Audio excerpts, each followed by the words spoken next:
Hello mga kapamilya! Welcome to Kapamilya Billboard Updates.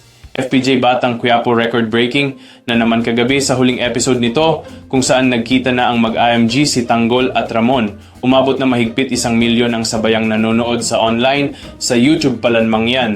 Talaga naman minamahal at patuloy pa rin sinusubaybayan ng mga Pilipino ang FPJ's Batang Quiapo.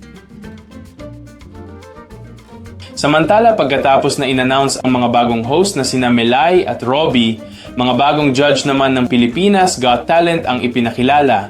Sila ay sina FMG, Donnie Pangilinan, Eugene Domingo at Catherine Bernardo na mapapanood na malapit na sa ating Kapamilya Network.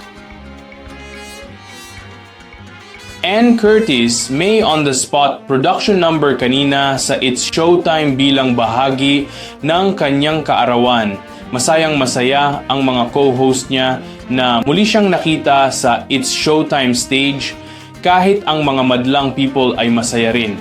Kaya palagi, wala sa It's Showtime si Ann busy ito sa kanyang teleserye ginagawa na malapit na rin mapanood sa ating Kapamilya Network. At yan muna ang mga huling kaganapan sa mundo ng showbiz.